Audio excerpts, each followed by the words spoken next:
구매하시게 된 이유가 어떻게 되시나요? 하이브리드 차량에 2년 동안 연비를 정리를 했는데요.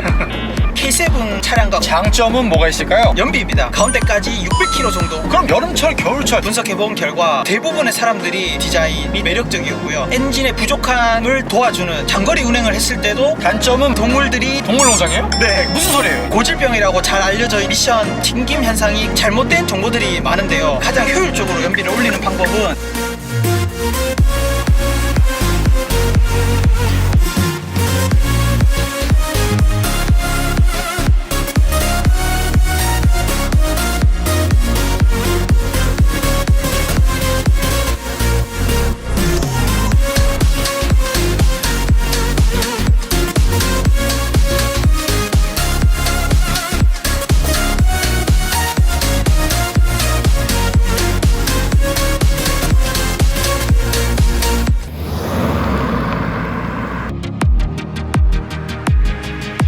형님들 안녕하세요, 현기사입니다. 1세대 모델이 1986년에 최초로 출시됐을 만큼 유서 깊은 역사와 더불어 엄청난 하이브리드의 기술력의 연비까지 겸비하고 있는 현대자동차의 플래그십 준대형 세단, 바로 그랜저 IG 하이브리드입니다. 혁신적인 디자인과 풍부한 장점을 바탕으로 6세대 그랜저 IG 하이브리드 구매를 고민하시는 분들이 굉장히 많으실 텐데요. 그래서 그랜저 IG 차주분을 만나러 충청북도 충주시에 도착했습니다. 가볍게 자기소개 한번 부탁드릴게요. 네, 안녕하십니까. 저는 30대 초반 그랜저 IG 하이브리드 차주이고요. 저는 대형 차량 운전병 출신이면서 지게차 자격증도 보유하고 있고 대형 운전 면허증도 보유하고 있는 차량에 관심이 많은 그랜저 IG 하이브리드 차주입니다. 이 차량의 소개 좀 부탁드릴게요. 이 차량은 2017년식 그랜저 IG 하이브리드 차량이고요. 익스클루시브 스페셜 등급의 차량이고요. JBL 사운드 등 모든 옵션이 들어간 풀옵션 차량입니다. 그리고 제가 2년 동안 엑셀로 연비를 정리를 했는데요. 과연 연비가 정말 공인 연비처럼 잘 나올까 이런 의구심이 많았습니다. 그래서 엑셀로 정리하게 되었습니다. 그거는 나중에 후반부에 제가 구체적으로 설명드리겠습니다. 잠깐만요. 차주님께서 이 연비를 실제로 2년 동안 주유 금액과 주행 가는 거리를 2년 동안 데이터화해가지고 엑셀을 정리까지 하신 거예요? 맞습니다. 가능하면 기름을 풀투풀 방식으로 가득 넣어서 주유하고 그거를 또 엑셀로 정리하고 이런 식으로 해서 데이터를 누적해서 2년 동안 모았습니다. 와, 이렇게 연비에 진심이심은 세상 처음 봤어요. 기대해주세요. 이 차량 신차로 구매하신 건가요? 아닙니다. 중고차로 구매하게 되었습니다. 구매는 언제 하신 건가요? 구매는 2021년 7월 달에 구매를 하게 됐고요. 2017년 5월 달에 최초 등록된 차량입니다. 구매 가격은 어떻게 되나요? 이 차는 원래 신차로 출고 당시에 4,743만원의 가격을 하고 있는 차량이고요. 3천만원에 중고로 구매하게 되었습니다. 현재 총 주행거리는 어떻게 되나요? 지금 현재 주행거리는 12만 8,500km 정도 지금 타고 있고요. 이 차량을 7만 7,000km 주행한 상태에 구매하게 되었습니다. 그 전에 타시던 차는 어떤 차 타셨나요? 부모님이 운전하고 계시던 QM5 구형 차량을 운행했었습니다. 그랜저 IG 하이브리드를 구매하시게 된 이유가 어떻게 되시나요? 저 같은 경우는 이 차량을 구매하기 전에 한 6개월 정도를 고민을 했습니다. 그래서 기준을 만족을 하는 차량을 찾다 보니 중형 이상의 SUV가 가장 적합하다고 판단하게 되었습니다. 그러던 와중에 연비, 승차감, 주행 환경 등등 혜택이 다양하게 있는 하이브리드 차량에 대해서 알게 되었고요. SUV면서 하이브리드 선택지는 몇 없었습니다. 국산으로는 니로, 소렌토 정도밖에 없었고요. 외제 차량으로는 렉서스, NX 350H랑 RX 450H 두 가지 정도였습니다. 그런데 니로 같은 경우는 향후 10년 동안 타면서 만족을 계속 할 수 있을지에 대해서는 솔직히 제가 자신이 없었습니다. 그리고 크기도 제가 생각한 기준에 비해서는 조금 작은 편이었고요. 그래서 그 다음 선택지 소렌토 하이브리드였습니다. 그런데 소렌토 하이브리드는 그때 당시에 출시한 지 얼마 되지 않아 가지고요. 벌써 예상이 돼요. 오일을 갖고 노는 친구 아닌가요? 맞습니다. 출고 당시에도 오일 이슈도 많이 있었고요. 중고차 가격도 그때 한창 비쌀 때라서 벽이 있었고 제 채널에 엔진 오일 이슈 당첨되신 차주님 한 번 계시거든요. 확인을 해보니까 당첨이네. 그럼 렉서스 두 가지 차량 포기하신 이유 뭔가요? 일단은 가격이 너무 비쌌고요. 제가 직접 렉서스 매장에서 시승을 해봤는데 옵션이 너무나 형편이 없었고 그 다음에 실내 디자인 같은 경우도 너무 올드해서 배제하게 되었습니다. 그래서 두루두루 만족하는 이 차량을 관심을 가지게 되었고 결국 구매까지 이르게 되었습니다. 그리고 차주님, 최상위 트림인 익스클루시브 스페셜 트림 구매하신 이유 있나요? 원래는 제 외삼촌께서 똑같은 그랜저 IG 하이브리드 차량을 운행 중에 있었습니다. 외삼촌이 이변을 하신다는 이야기를 듣고 이제 관심을 가지게 됐는데, 아쉽게도 외삼촌의 차량이 익스클루시브 등급의 차량이었습니다. 한 단계 아래 등급이었네요. 네, 맞습니다. 그래서 익스클루시브 스페셜 차량과 익스클루시브 등급의 차량의 가장 큰 차이점은 이중 접합 유리가 앞좌석을 포함해 뒷좌석까지 다 있다는 것이 가장 큰 차이점이라고 보았고요. 그 다음에 하이브리드 차량이면서 대형 세단이면 정숙성이 가장 중요하다고 저는 생각을 했습니다. 그러다 보니까 그 이중 접합 유리에 대한 메리트를 도저히 포기할 수가 없게 되었습니다.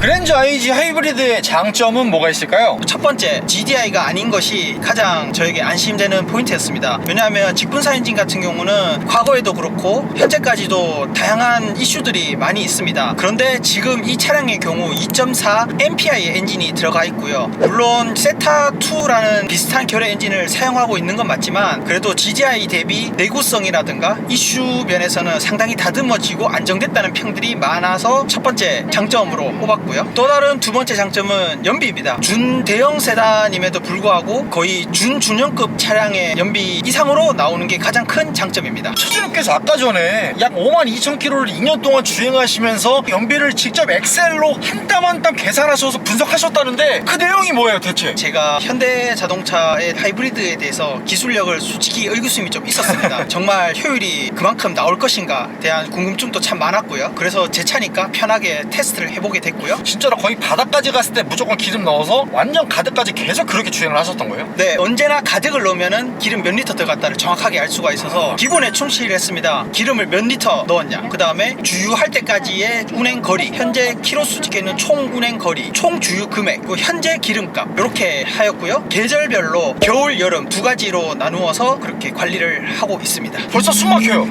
그러신가요? 굉장히 숨 막히지만 기대가 되거든요.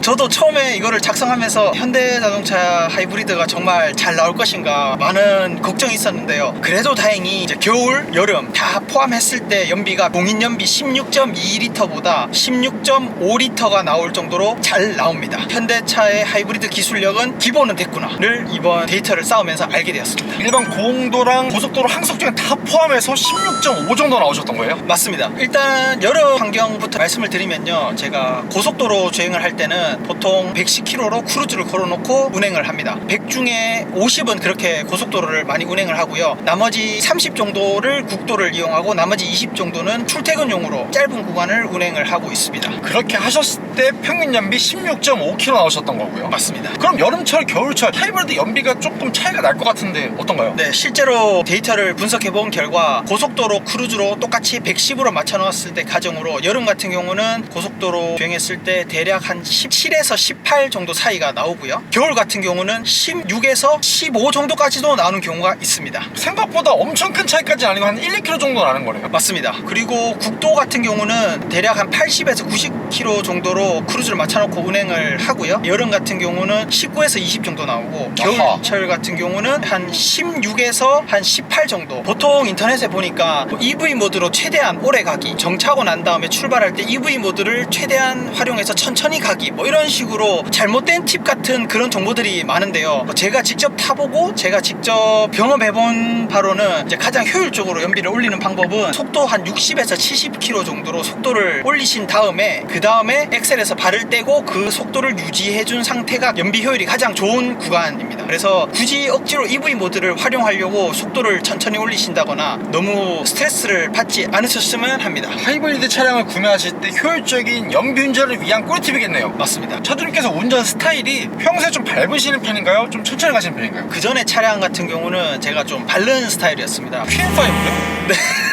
맞습니다. 그래도 잘 가더라고요.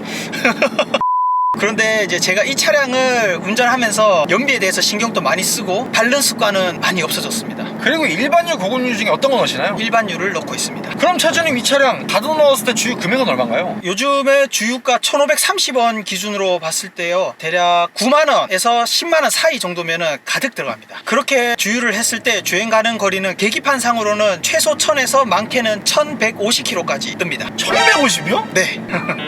현대차의 기술력은 기본은 됐구나. 또 다른 장점은 실내외 디자인입니다. 대부분의 사람들이 IG 모델들 중에서 이 디자인을 가장 완성도가 높다라고 의견들이 많은 걸로 알고 있습니다. 그래서 저도 거기에 대해서 가장 만족도를 느끼고 있고요. 앞모습 같은 경우는 너무 튀지도 않으면서 또 적당히 무난함을 추구하는 디자인이 너무 매력적이었고요. 그랜저 IG만의 아이덴티티가 있는 미인 형태의 주간 주행 등이 굉장히 인상 깊고요. 그리고 이 차량 LED 깜빡이까지 들어가 있더라고요. 맞습니다. 그리고 그랜저 HG의 세로형 그릴에서 그랜저 IG로 넘어오게 되면서 가로 형태의 캐스케이딩 그릴이 적용이 돼서 조금 더 고급감을 배가시켜준 것 같고요. 그리고 차주님 이 차량 휠은 몇 인치인가요? 휠은 17인치 휠입니다. 많은 분들이 조금 아쉬워하는 부분 중 하나가 하이브리드 차량 타이어는 17인치라서 조금 겉모습이 덜 멋있다 이렇게 말씀들도 많이 하시는데요. 멋은 솔직히 좀 떨어질 수 있는 거 인정합니다. 인정하는데 일단 17인치라서 너무 좋은 것은 연비가 잘 나오고요. 그 다음이 타이어를 교체 주기가 되었을 때 타이어 교체 비용을 고려하면은 17인치가 너무나 만족스럽고 사랑스러울 수가 없습니다. 보통 그랜저 같은 경우는 뭐 18인치, 요새는 뭐 19인치까지도 많이 나오는 편인데 하이브리드 모델 같은 경우는 17인치 에어로 다이나믹 휠 전용인 거잖아요. 맞습니다. 후방 같은 경우도 흔히 사람들이 닌자 거북이라고 놀리는 경우도 있지만은 LED 테일 램프가 이렇게 이어지면서 은근히 고급스럽게 이어지는 부분이 저는 매력 포인트라고 생각합니다. 그랜저만의 아이덴티티라고 볼 수가 있는 게 그랜저 XG 때를 제외하고 모든 그랜저가 다 테일램프가 일자로 연결되어 있잖아요. 그래서 그랜저 오래된 역사에 걸맞는 일자 형태에 이어진 LED 테일램프가 굉장히 안정감을 보여주고 있고요. 그리고 우측 상단에 보면 하이브리드 레터링, 그리고 중간에 그랜저 레터링이 정체성을 보여주고 하단에 있는 듀얼 머플러가 이 차량 후면부의 안정감을 완성시켜주고 있어요. 그럼 차주님 이 차량 출력은 마음에 드시나요? 네, 출력은 부족함 없이 아주 만족하게 잘 타고 있습니다. 이 차량 4기통 2400cc 자연흡기 엔진에다가 기본 출력 159마력인데 합산 최대 출력까지 가게 되면 200마력에 21토크까지 나오거든요. 제가 고속이나 오르막길 주행 같은 거를 힘이 많이 필요해서 속도를 내다 보면은 배터리가 같이 다르면서 엔진의 부족함을 도와주는 역할을 하고 있어서 출력에 대해서는 전혀 부족함을 느끼지 않고 잘 타고 있습니다. 그리고 실내 디자인에서 마음에 드는 포인트 같은 경우는 어디든 모나지 않은 무던함, 누가 타도 안락한 느낌을 주는 게 가장 큰 장점 포인트라고 생각합니다. 이 차량은 익스클루시브 스페셜 트림이기 때문에 하이브리드 전용 4.2인치 컬러 LCD 클러스터가 적용이 되어 있고요. 그리고 포스포크의 묵직한 핸들이 안정감이 굉장히 뛰어나면서, 그리고 이 차량 헤드업 디스플레이 들어가 있는데 헤드업 디스플레이는 만족하시나요? 아, 네, 너무 만족하게 사용하는 옵션 중 하나입니다. 헤드업 디스플레이 같은 경우는 뜨는 정보가 스마트 크루즈 컨트롤이 켜져 있냐 꺼져 있냐, 자율주행이 켜져 있냐 꺼져 있냐, 그리고 차선 변경 시 측면에서 자동차가 오고 있는지 안 오고 있는지 경고등까지 다 띄워주기 때문에 굳이 시선을 분산을 시키지 않아도 앞을 바라보면서 모든 걸 한눈에 볼 수 있다는 것이 아주 만족하고 쓰고 있습니다. 이 센터페시아에 8인치 내비게이션과 그 옆에 시계가 있음으로써 고급감을 강조를 해주는 것 같고요. 그리고 센터페시아 공조 조작 버튼들 중에서도 일반 모델과 조금 다르게 하이브리드 전용 듀얼 프로토 에어컨이 적용이 돼 있고요. 그리고 공기청정 장치인 클러스터 이오나이저까지 적용이 돼 있어요. 그리고 튜익스 컴포트 패키지라고 들어갔는데 이건 뭐예요? 차량 컵홀더의 부가적인 기능인데요. 냉장고 기능이 컵홀더에 장착되어 있다고 생각하시면 될 겁니다. 이 기능 같은 경우는 진짜 고급차 아니면 카니발 하이리무진 같은 데 가야 들어가는 걸로 알고 있거든요. 네, 맞습니다. 여름철 같은 경우는 아이스 아메리카노 같은 걸 시키고 냉장고 기능을 켜놓으면은 약간 과장 포함해서 하루 종일 있어도 얼음이 다 녹지 않습니다. 그리고 파노라마 썬루프의 개방도 굉장히 훌륭하고요. 그리고 이 차량 JBL 프리미엄 사운드 들어갔는데 만족하시나요? 50점 정도 만족하고 있습니다. 처음에는 전 사운드가 좀 풍성하고 쿵쿵대고 이런 거를 좋아해서 JBL 사운드 옵션을 넣었는데요. 근데 막상 타보니까 울림통이 작아서 그런지 다른 차에 비해서 조금 부족함이 제기에는 그렇게 들렸습니다. 그리고 프리미엄 인테리어 셀렉션 패키지까지 들어갔기 때문에 나파 가죽 시트도 들어가 있고 천장에 이거 스웨드 느낌으로 싹 아주 고급지게 잘 해놨고요. 저는 가장 특이한 포인트가 요거 같아요. 도어 트림 리얼 코르크 가니쉬. 요거 일반 가솔린이나 LPI 모델에는 없잖아요. 네, 맞습니다. 어디 캐리비안 해적에서 코르크 마개로 여기 병따개 따고 싶을 만큼 그런 디테일을 표현 아주 굉장히 섬세하게 잘 해놨어요. 또 다른 장점은 뭐가 있을까요? 승차감입니다. 저희가 회사에 차량이 HG 그랜저가 있는데요. 물침대라고 흔히 말씀을 하죠. HG 그랜저가 살짝 물렁한 그런 승차감이 좀 있어서 물렁물렁한 느낌이 있고요. 이 차량 같은 경우는 많이 물렁하지도 않고 그렇다고 해서 너무 딱딱하지도 않고, 유명한 맥주만 형님이라고 하죠, 인터넷으로. 비어만 형님. 네.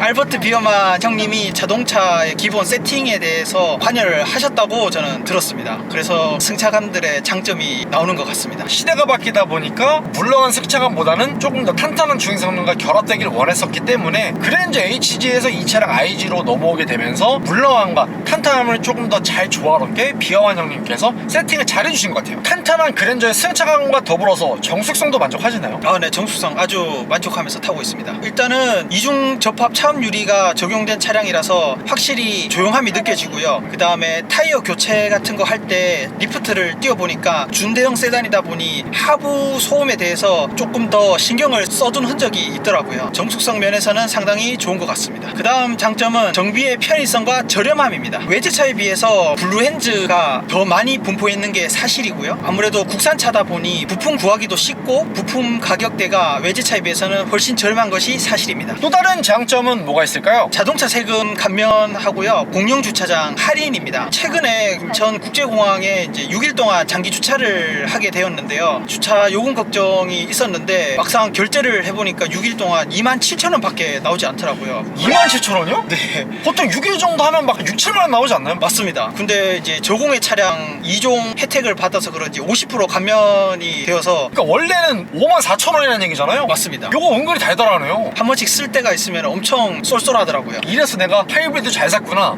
중간중간 만족도를 올려주는 차예요. 또 다른 장점은 뭐가 있을까요? 이미지가 나쁘지 않는 것이 좋은 장점인 것 같습니다. 다른 분들이 차 뭐 타고 다니냐 물었을 때 이 차량을 이야기하면은 다들 좋은 차 타고 다닌다 이렇게 말씀들을 많이 해주셔가지고, 그리고 K7 차량과 같은 동급이지만 그래도 어른들에게는 인식이 그래도 그랜저가 좋은 세단이었다 이런 마인드가 있는 것 같습니다. 또 다른 장점은요, 넓은 뒷좌석입니다. 남녀노소 누구나 뒷좌석에 탑승을 했을 때 장거리 운행을 했을 때도 불편함이 없고 좁다 이런 느낌이 없는 것이 가장 큰 장점 중 하나였습니다. 그리고 이 차량의 마지막 장점 같은 경우는 아무래도 강가 방어가 잘 됩니다. 중고차 감가 방어가 우주 최강이라는 소문이 좀 있거든요. 네, 맞습니다. 판매량이 높은 그랜저라는 네임밸류도 있고, 그리고 요새 하이브리드 차량 인기가 굉장히 많잖아요. 전체적으로 봤을 때 중고차 감가 방어만큼 정말 뛰어난 것 같아요. 그랜저 IG 하이브리드의 단점은 뭐가 있을까요? 차 안에 다양한 동물들이 살고 있습니다. 동물농장이에요?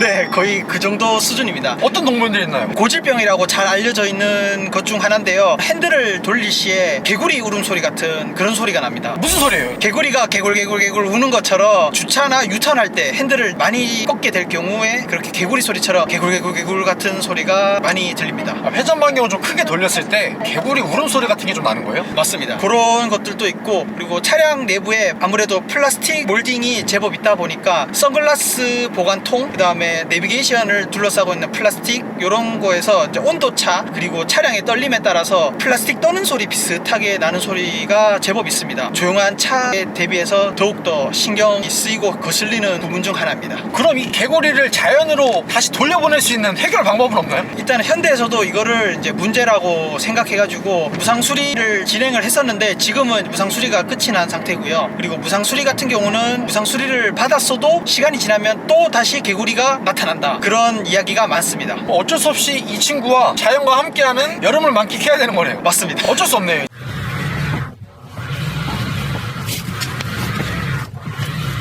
또 단점은 겨울철 예열이 안 된 상태에서 미션 튕김 현상이 간혹 있는 것이 단점입니다. 동호회나 블로그 등에도 많이 언급된 내용인데요. 겨울이 냉간시 예열이 안 된 상태의 경우에는 저속에서 한 30km 원저리에서 기아 변속을 할 때 약간 튕김 현상, 울컥거림이 있습니다. 이것도 예열이 되고 나면은 괜찮아지는 부분이라 가만히 될 것 같습니다. 그리고 제가 이거 관련해서 미션 오일도 한번 교환을 해봤습니다. 증상이 조금 덜해진 거는 있긴 하지만 역시 증상은 똑같이 나타나고 있습니다. 그리고 또 단점이 여름 겨울 똑같이 냉간시에 예열이 되어야지만 연비 효율이 하이브리드 시스템에 최적화된다는 것입니다. 예열이 덜 된 상태에서 운전을 하게 되면은 초반에는 거의 가솔린 차량과 거의 비슷한 연비가 나온다고 생각하시면 됩니다. 그래서 차량의 냉각수 온도 게이지를 보시면은 한 4분의 1 정도가 차고 난 다음에는 어느 정도 예열이 돼서 효율이 나옵니다. 그래서 보통은 한 4분의 1 이상 게이지를 체크하시거나 아니면 30분 정도 운행하고 난 뒤부터 본격적인 하이브리드의 연비가 나온다고 생각하시면 됩니다. 또 다른 단점은 뭐가 있을까요? 하이브리드 모델을 감안했을 때 트렁크의 높이가 높습니다. 높이가 좀 있는 짐을 넣을 때는 깊이가 아무래도 부족하다 보니 조금 아쉬움은 있습니다. 그리고 뒷좌석이 천장이 생각보다 낮습니다. 레그룸의 넓이는 풍부하고 넓고 참 좋은데 키가 180 이상인 덩치가 좀 있으신 분들이 타면은 머리가 스친다는 의견이 좀 있었습니다. 저는 뒤에 못 타겠는데요? 증거 있어? 증거? 다음은 배터리 수명과 관련된 걱정이 단점입니다. 누구나 하이브리드 차를 고민하시는 분들은 다들 똑같은 걱정을 하고 계실 겁니다. 배터리 수명이 빨리 닳아서 끝나면 어떻게 하나, 배터리 수명 관리는 어떻게 해주나, 이런 걱정이 많으실 텐데요. 근데 제가 계속 운행을 해보고 그다음 배터리 효율도 계속 체크를 해보고 있는데 지금에 와서 보니 그게 괜한 기우였다라는 생각이 듭니다. 또 다른 단점은 내부 디자인이 조금 올드합니다. 다양한 조작 버튼들이 요즘 시대 차량과 비교하면 살짝 올드한 느낌이 있습니다. 그 다음에 여기 아까 시계를 준대형의 중후함이라고 좋게 말씀해 주셨는데 어떻게 보면 이게 촌스러운 느낌이 들 수도 있는 디자인이라서 약간 올드함에 한 표를. 현대차의 기술력은 기본은 됐구나. 또 다른 단점은 뭐가 있을까요? 실내 내부에 보면 다소 아쉬운 원가 절감의 흔적이 보인다입니다. 운전석 기준에서 뒷좌석에 창문을 올리고 내리고 하는 버튼이 오토가 아닙니다. 그래서 창문을 다 열고 다 닫으려면 수동으로 꾹 누르고 있어줘야 되고. 오토 윈도우가 아니네요. 네, 맞습니다. 앞좌석은 다 적용이 되어 있는데 뒷좌석이 적용이 안 돼 있어서 조금 아쉬운 면이 있습니다. 그 외에 플라스틱으로 마감한 것들이 몇몇이 있는데 현대 플래그십 세단이라는 이름에 비해서는 다소 아쉽지 않나 이런 생각이 듭니다.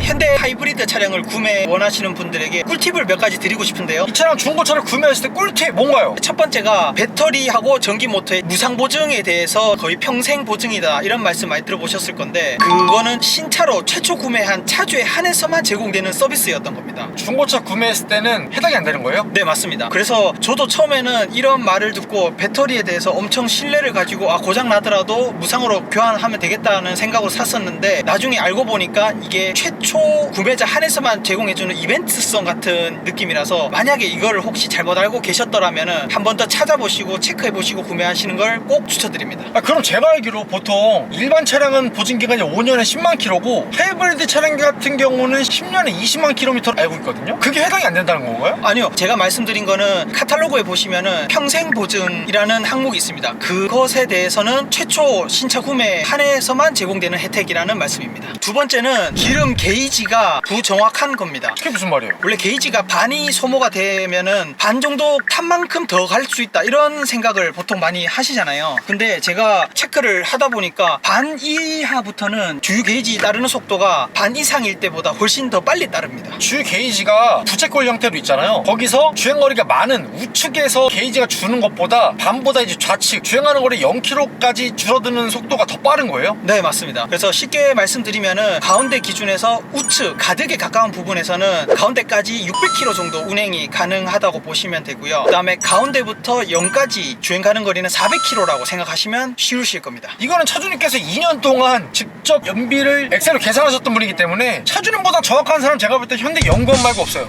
그런가요? 그리고 주유 게이지를 보면서 내가 연비 운전을 현재 했구나를 확인하고 싶으시다면은 기름을 가득 넣었을 때 주유 계기판을 보시면은 절반을 기준으로 풀에 가까운 부분에서는 한 칸당 150km 정도 주행이 가능하시다고 생각하면 되고요. 절반 기준으로 그 이하 부분에서는 한 칸당 100km 정도 주행을 하셨다고 하면은 연비 운전을 했다고 생각하시면 됩니다. 그리고 이제 주유를 하시다 보면은 표시된 게이지를 넘어서 가득 넣게 되면은 살짝 꺾이잖아요. 맞습니다. 그 꺾인 부분에서 풀 게이지까지가 하이브리드 차량 같은 경우는 한 100km 정도 운행을 할 수 있는 기름 양입니다. 그리고 마지막 세 번째 드리고 싶은 팁은요, 스포츠 모드 같은 경우는 물론 더 잘 나가고 직관성 있게 나가는 것도 있지만은 보통 하이브리드는 배터리가 어느 정도 충전되고 나면은 소비를 하고 다시 또 연비를 효율적으로 돌리는 모드인데 스포츠 모드 같은 경우는 배터리가 거의 충전이 가득 되기 전까지는 계속 시동을 항시 걸어 놓는 것이 특징입니다. 그래서 만약에 겨울철에 예열을 빨리 하고 싶다라든가 그럴 경우 스포츠 모드를 켜놓으시면 예열을 좀 더 빨리 할 수 있습니다.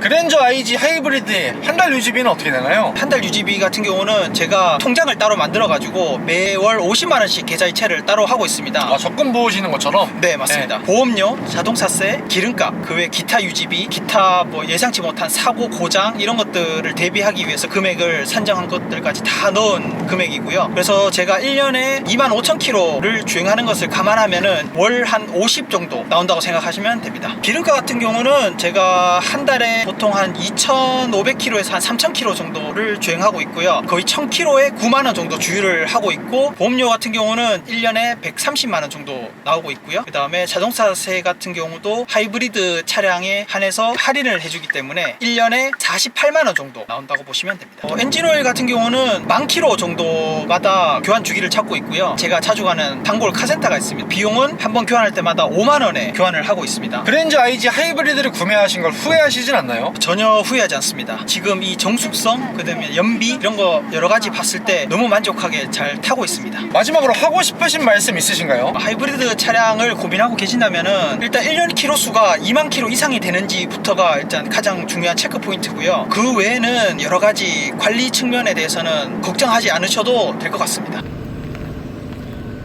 구독과 좋아요 살포시 부탁드리고요. 그리고 제가 차주 인터뷰 촬영을 위해 전국 방방곡곡 가고 있으니 아래에 있는 메일 주소로 출연 신청 부탁드리고요. 형님들 오늘도 좋은 하루 되세요.